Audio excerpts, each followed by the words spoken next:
main story but presented on a global scale. And I actually this past weekend watched Guardians of the Galaxy Volume 2 for the first time, and I actually really enjoyed it. Yeah, I remember you weren't really excited for that when it first came out, so happy you finally got a chance to see it. Yeah, I really like Drax more, and I have more appreciation for Rocket and Groot. So yeah, I would love to see Rocket and Tony Stark actually share some scenes because we Yeah, actually didn't get to see that. Even though Tony Stark was with the Guardians, he was not with Groot and Rocket. So yeah, yeah, very excited for this movie. yeah. I was watching Monday Night Raw last night, and there was a new TV spot during it where they didn't really show anything new, just the scene where Captain America, Steve Rogers, is saying, some people move on, but not us. They just showed him saying another line where he was saying, we got to do something about this. And that one little alteration just got me so much more excited. And the beauty is, they showed me nothing more what this movie True. is about. And And yeah, I just like also really like hope we get to see like the dusted characters fight back. I hope somehow they get them out of the dust before they defeat Thanos in like one big battle with everyone. I think that that's what I really want to see from Endgame. that would be really cool. With that being said, Endgame, we are a month away from the biggest cinematic event of our lifetimes. That's what I'm going to call this movie. And it comes out April 26th. And I believe that they're going to start getting tickets on sale as early April as 2nd. next week. Yeah, April I'm 2nd pretty sure. tickets go on sale. Yep, that's correct. April 2nd. Yes. Yeah, so we'll see tickets going on sale next week. And yeah, this movie, they're aware that their audience is loyal to this movie. They're aware that they're going to go out in droves to see it. They don't need to show us too much, and I love that. Another thing that happened with Marvel is we had some new posters for Spider Man Far From Home. Not going to go too much on this story, but I did appreciate that they're kind of simple posters. They look cool. Mike, did you have any thoughts? They kind of look just kind of like regular Spider-Man poses. Nothing too special, but it's exciting to know that right after Endgame, we're gonna get a Spider-Man movie, and they're still marketing it, even though Spider-Man's not alive in the universe right now. Yeah, big shout out to Sony, I would say, because I believe I'm not sold on this, but I heard rumors that their original plan to on Monday was to release a new Spider-Man Far From Home trailer. I am very glad they didn't do that because Yeah, you can hold off on a month until you release your next trailer because I just don't want to be reminded that Spider-Man's coming back. I know that that's like part of like everyone knows that the Dusted are coming back. We know Doctor Strange 2 is in development. We know Guardians 3 is in development. But like you don't have to confirm to us before it happens. We see that that goes to the detriment of some other movies where they confirm too much early on. We saw that with Batman v Superman when they confirmed that they're going to reunite and fight Doomsday. That kind of made it seem like what's the point of seeing this movie? Obviously, everyone's going to go see Avengers Endgame, but I like that Sony decided to hold off on another trailer. Just give us some posters. And the posters, like you said, nothing crazy. It's just Spider Man doing a pose in various European locations. And yeah, I was very content with them. They did their job. Doesn't make me more excited to see the movie, honestly, because I'm going to see it already. But yeah, yeah, looking forward to the next trailer and looking forward to seeing Spider Man again in Endgame. definitely. All right. And then another big story, which kind of goes well with our talk about Avengers being 3 hours, is Zack Snyder this past week had a question and answer, a Q&A segment, Q&A panel. I believe they screened his original Watchmen director's cut. I don't know if it was in compliance with HBO's Watchmen series, but basically Zack Snyder had a Q&A panel and he talked a lot. He revealed a lot of stuff that probably Warner Brothers didn't want him to reveal, but as we know, he doesn't work for Warner Brothers anymore, so he kind of just said whatever. He talked about how Batman and Superman, that these heroes are not our comic book heroes, that these heroes on screen to him were real life and they kill. Get over it. He used some expletives in that language, but we won't repeat that on here. And also, he talked about how his original Justice League cut was not filmed, but he went into detail of what would have happened. And he talked about how at the end they were supposed to meet not Doomsday, Darkseid, and Dark side. Darkseid was going to kill Lois Lane, and that got a bit of a gasp from the crowd. And then, it just goes on for a bit to say some people had Twitter reactions. This comes from Elizabeth May on Twitter, and it says, someone reminds Zack Snyder that Batman and Superman are fictional characters and are literally part of a dream world, please. Basically saying how, like, you know, you don't have to take your characters so seriously. Other stuff he said, he talked about how he loves the Marvel movies and he wants to increase, a variety of characters being brought to the big screen. Mike, we good? Yes, it wouldn't be a blockbuster breakdown without me disconnecting by accident. It's all good. Basically just recapping more of what Zack Snyder said. Mike, I gotta ask, was this mature of Zack Snyder to hold this Q&A segment and reveal all this probably information that's supposed to be classified, or do you think he's in the right because he kind of had an untimely exit from DC? Yeah. I think he's in the right. I mean, these are movies he worked on. I mean, there's no classification when it comes to stuff like this. It's not like it's government secrets or anything. It was his creative vision, and I think it's his right to talk about how he felt, like the movies that he should have had more control over, in his opinion, to what he wanted. His vision was never really seen in any of the movies he worked on, and even though I don't agree with some of the stuff he's saying, I mean, it's his right to say what he would have liked to do and how, like, the companies weren't allowing him to do it.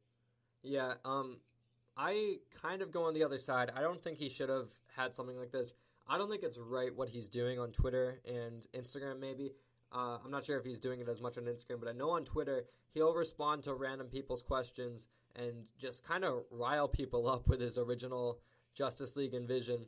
And then he talks about here how, like, there is no Snyder cut that was filmed of Justice League, like, put it to rest. But he's also the one riling people up, so it's weird. It's in a weird gray area because his vision, it's interesting too, because he directed Batman v Superman, and after that movie came out, people were saying Zack Snyder's too dark. He knows how to make a big scale, but he doesn't know how to do story well, and, this wasn't Zack Snyder's movie to make. It was all over the place. And then Justice League comes out, and Zack Snyder has to leave due to the untimely death of his daughter. Rest in peace, obviously. And Joss Whedon takes over, and then all the fans didn't like Justice League, obviously, and they say, oh, it should have never been interfered with, like, this was Zack Snyder's project. Like, pick a side. Like, this whole thing is exhausting. The DCEU that Zack Snyder was a part of is dead. It does not exist. The only thing that is continued is the casting of people like Jason Momoa and Gal Gadot as Aquaman and Wonder Woman. These movies are in a new direction. We see Shazam getting rave reviews for being fun, lighthearted, and all these good things. That DCEU with Ben Affleck and Henry Cavill, that is dead. Even though we're continuing with characters that were introduced in those movies, that tone of the DCEU, we will not see again on screen, I don't believe, for a long time, unless Matt Reeves' Batman movie has some similarities. Mike, your further thoughts on Zack Snyder. Should he have ever been fired from, not fired from Justice League, but should he have been given a shot to do Justice League 2? I don't think he should have been given the shot because his movies didn't go up to par with what Warner Brothers wanted. I think Man of Steel, Batman vs Superman, and Justice League 1 all got terrible reviews, and I think 3 strikes you're out. Even if studio interference, like, which always happens for these movies, does that. Like, obviously, there's other directors who are making DCEU movies better than he is, so I think it was right that they parted ways with him. Yeah, well, one thing I will say, I really enjoy Man of Steel, so I don't think that deserved the critical reception that it got. Yeah, I think Man of Steel's good too. But Batman v Superman, I remember the original cut was well over 3 hours, and people kind of rave about the ultimate cut, but I think that's just people being, they had such a sour taste from the original cut, and when you get a cut that's 3 hours long, it's obviously going to make more coherent sense. So I don't think the ultimate cut was all that much better. I do own it. I've seen it. And I think it doesn't really do much for me, the ultimate cut of that movie. Yeah, and so Zack Snyder overall, I just think that he should move on. I just think he should move on from the fact that he's no longer involved in the DC universe. Yeah. And he should stop kind of feeding fans these little tidbits of information, because he talks about also here how he loves the Marvel movies and he doesn't get that there should be a war between two sides. He's creating a war between the fans and Warner Brothers. By kind of pandering to them and saying, my original vision would have been a 3-hour-long Justice League where we get Darkseid in the end, and the nightmare scene in Batman v Superman is expanded upon. Like, just, it's dead and gone. Josh Trank, after Fantastic Four came out and it was pandered and hated by the critics, he didn't talk about his original vision. He said that this was not his original vision. He didn't elaborate, and he moved on. So I think Zack Snyder should move on. He's not involved in the DC universe anymore and start to focus on his new projects. Definitely. I mean, I do think that he has the right to talk about his own creative projects because they were his ideas, but I do think he should move on because he's a good director. I think he should get away from franchise work and start directing some original stuff. Absolutely, yeah. Yeah, I mean, he directed 300, and people love that movie. People regard that as like one of the top 250 movies on IMDb, I believe. And yeah, any final thoughts on Zack Snyder? Not really. Yeah, we kind of said all we had to say about him, and yeah, hopefully he continues directing. I believe, obviously, he will, and excited to see his future independent projects. All right, our last story of the day, moving away from all the superhero news, there was a whole bunch, is Bond 25. This comes from Screen Rant. The untitled Bond 25 reportedly starts filming this week. It's been nearly 3.5 years since Daniel Craig's last appearance as Agent 007 in 2015's Spectre. While the film grossed a hefty $880 million at the global box office, it was widely regarded as both a step down from its predecessor, 2012's Skyfall, and an otherwise unmemorable James Bond adventure. Craig seemed pretty exhausted, not to mention grumpy, when he was promoting the movie, and for valid reasons, Spectre's production was infamously rushed and didn't begin until 11 months before the film's release date. Bond 25 hasn't had an easy go at it either, between its prolonged pre-production, release date delays, and a change in director from Danny Boyle to Cary Fukunaga, who directed True Detective Season 1, which gets me so excited for this movie. And if that wasn't enough, the film reportedly got a significant script rewrite by Scott Z. Burns just last month. However, despite all that, it appears Bond 25 is now on track to begin rolling camera in time to make its current April 2020 release date. Mike, do you still care about James Bond, and what does this news story do for you? I do still care about James Bond. I mean, one of the original franchise films. I mean, James Bond's been going on forever.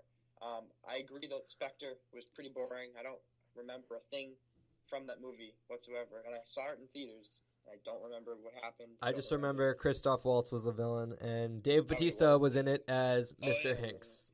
He was there, I guess. But looking forward to hopefully they like make another movie like Skyfall, because Skyfall's awesome. I'm surprised that Daniel Craig's still doing this. He obviously doesn't seem like he likes doing it anymore, and I understand. They must be paying him a lot, but I'm looking forward to it. And I always like to see James Bond in theaters. He's a cinema classic hero. He's always there. And I couldn't imagine like movies without James Bond like popping into the theaters once in a while. Yeah, absolutely. I'm excited that Daniel Craig is returning because out of all the people to play James Bond, maybe this is just because he's playing James Bond in my lifetime, but he feels to me most like James Bond, you know? And I'm also very excited because the director of this movie, Cary Fukunaga, True Detective Season 1, I binged that over my spring break. It is so good. True Detective Season 1 is one of the best seasons of television I have ever watched. That is no exaggeration. Matthew McConaughey, Woody Harrelson, amazing. If you have the chance to check out True Detective Season 1, it's an anthology series. So Season 1 is different from Season 2, which is different from Season 3. Go check out True Detective Season 1 if you're interested if you want to learn more about Cary Fukunaga and his directing style. And I'm excited to see him tackle Bond because, I mean, even though the last one didn't have rave reviews, and like you said, it was pretty boring, Casino Royale is a fun movie. Skyfall, I thought, was really good. And this is going to close out, I believe, Daniel Craig's time as James Bond. And whether you love him or hate him, like, this has been his defining role. And I'm excited to see where this movie goes, especially with the direction they're going in. And, yeah, the fact that it's set to arrive April of next year, I think is a good release date. I remember Spectre came out in the fall. I think it was November of 2015. So I'm excited to see where this movie goes, and I'm excited to hear more reports of filming and story. And I just want to confirm, I believe this movie is still being released by Sony.